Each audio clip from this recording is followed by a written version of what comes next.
joue Beyoncé. Voici Beyoncé.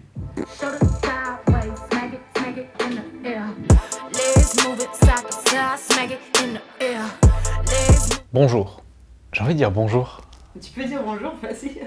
Bonjour. Tout le monde connaît aujourd'hui le Google Home et l'Amazon Echo. Apple a évidemment une réponse, elle s'appelle le HomePod et on fait le tour de cet objet en 5 points. Le HomePod est sorti en début d'année 2018 aux États-Unis et en Angleterre, donc dans les pays anglophones. Sa sortie est prévue pour le 18 juin 2018 en France. Dans nos contrées, il sera vendu au prix de 349 €. Petite astuce, depuis la sortie d'iOS 11.4, vous pouvez acheter un HomePod n'importe où dans le monde et passer votre HomePod en français. Alors contrairement au Google Home, Apple a conçu son HomePod autour d'un usage bien particulier qui est au fond la musique. Alors l'engin est relié à Apple Music, il a été décrit par la presse spécialisée comme l'une des meilleures enceintes de ce format disponible sur le marché. Ce qui est assez important, c'est que la dernière mise à jour du HomePod va vous permettre d'en brancher deux pour avoir un son parfaitement stéréo qui pourra par exemple faire office d'enceinte pour une Apple TV. Parlons donc évidemment son. Le logiciel du HomePod a en fait été conçu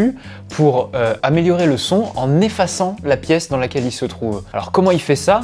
Eh bien c'est simple, en temps réel et de manière tout à fait transparente pour l'utilisateur, le HomePod va scanner ce qui l'entoure en envoyant des ondes sonores et va ajuster le son et la manière dont il est diffusé dans la pièce en fonction de son environnement. Donc en fait, plus vous écoutez de la musique, mieux il va s'adapter à la pièce et plus le son du HomePod va être bon. Contrairement à Google Assistant sur Google Home qui se base sur le moteur de recherche bien connu de Google, Siri sur HomePod a un peu de mal avec les recherches ou les commandes simples. Sur la version actuelle, par exemple, il ne sait pas dire qui est le président de la France, mais connaît par exemple parfaitement qui est le président de la République française. Ça montre qu'il y a encore du boulot côté Apple pour arriver au niveau d'un Google ou d'un Amazon.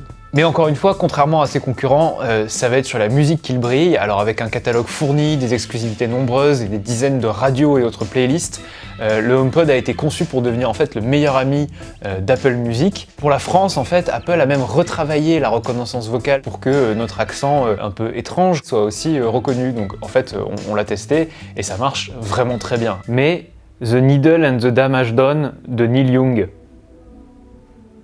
Vous écoutez The Needle and the Damage Done de Neil Young.